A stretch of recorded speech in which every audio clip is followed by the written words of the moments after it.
Halo semuanya, saya Marcella Rosa bersama dengan teman saya Daniel Artawahyuda akan menjelaskan materi audit tentang observasi dan inspeksi dalam audit. Baik, kita akan lanjut ke slide yang pertama. Observasi dan inspeksi merupakan salah satu dari tahapan dalam memperoleh pemahaman mengenai entitas dan lingkungan entitasnya. Kedua metode ini digunakan untuk mengumpulkan bukti dan informasi yang diperlukan oleh auditor. Nah, kedua metode ini juga membantu auditor memahami operasi, prosedur, serta kebijakan organisasi yang sedang diaudit. Dalam audit itu sendiri, observasi dan inspeksi memiliki dua fungsi. Yang pertama, mendukung prosedur inquiries atau bertanya kepada manajemen dan pihak-pihak lain dengan tujuan membantu auditor dalam memahami prosedur serta operasi dalam perusahaan yang sedang diaudit. Kemudian yang kedua, menyediakan informasi tambahan mengenai entitas dan lingkungannya dengan tujuan auditor dapat mengenali perusahaan yang sedang menjadi kliennya tersebut. Nah, selanjutnya kita akan membahas observasi. Nah, dalam proses audit, observasi merupakan bagian dari teknik audit yang dilakukan auditor pada saat melakukan audit di lapangan. Observasi dilakukan dengan menggunakan panca indera, terutama mata, atas suatu objek secara berkelanjutan untuk membuktikan suatu kondisi atau masalah. Jadi dalam observasi itu, auditor sangat amat mengutamakan mata untuk dapat digunakan sebagai alat dalam melakukan observasi yang baik dalam proses audit. Nah, selanjutnya yaitu tujuan observasi, yaitu membantu melancarkan serta memperjelas pengertian auditor mengenai kegiatan yang diperiksa, khususnya dalam pengadaan barang atau pekerjaan fisik. Selain itu, ada tujuan observasi lainnya juga, yaitu membantu auditor dalam memperoleh informasi dan data yang berguna dalam proses auditing. Nah, selanjutnya kita akan membahas tingkat observasi selama audit. Yang pertama ada ketidaksesuaian besar atau mayor. Ketidaksesuaian dapat diklasifikasikan sebagai mayor atau besar jika dalam keadaan yang pertama, jika terdapat keraguan yang signifikan terhadap pengendalian proses yang efektif. Kemudian yang kedua, beberapa ketidaksesuaian kecil yang terkait dengan persyaratan atau permasalahan yang sama. Kemudian yang kedua ada ketidaksesuaian minor atau kecil.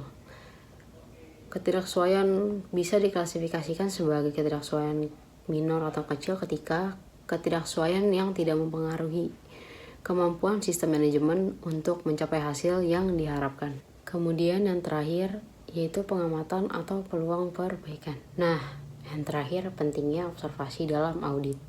Kunci dari perencanaan audit yang cermat adalah informasi dan data yang lengkap dan akurat. Tanpa informasi dan data yang memadai, seorang auditor bahkan tidak akan bisa membuat perencanaan audit.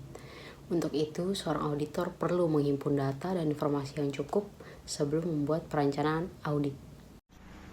Oke, teman-teman. Jadi, selain observasi, ada juga yang namanya inspeksi. Nah, kalau tadi kan observasi itu kita mengamati. Nah, kalau inspeksi ini adalah kita memeriksa.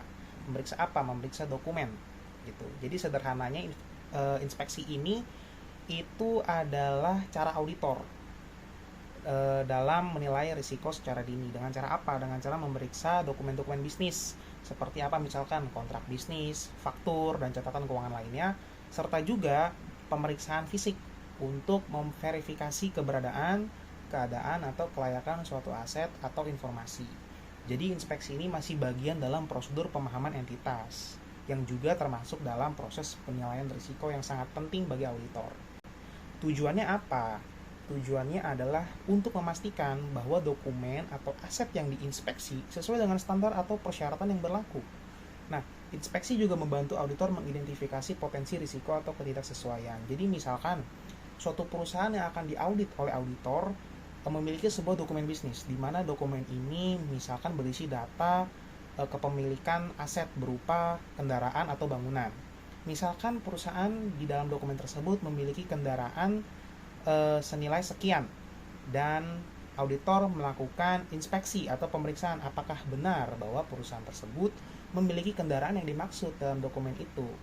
Jadi diinspeksilah oleh auditor, dicek itu, diperiksa ulang apakah benar ada kendaraan dengan nilai sekian, tanggal belinya sekian, belinya di mana, mereknya apa.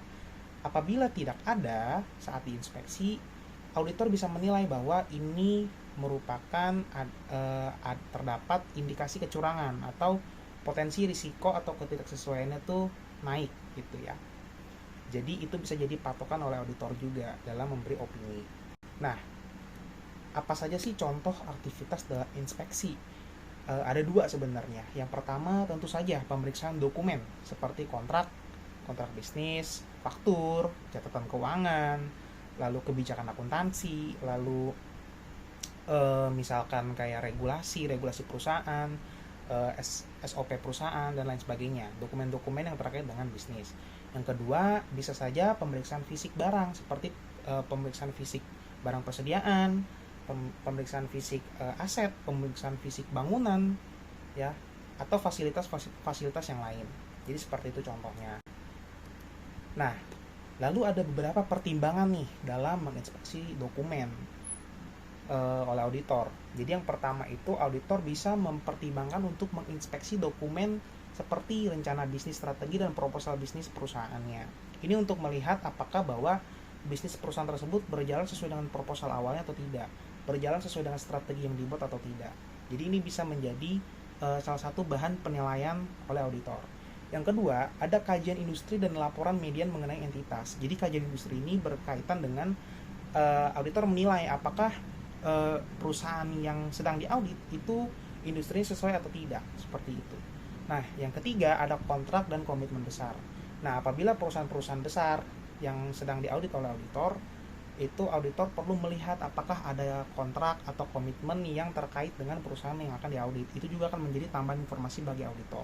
Lalu yang keempat ada ketentuan perundangan dan korespondensi dengan regulator. Yang kelima ada korespondensi dengan pengacara bankir dan stakeholders atau pemangku kepentingan.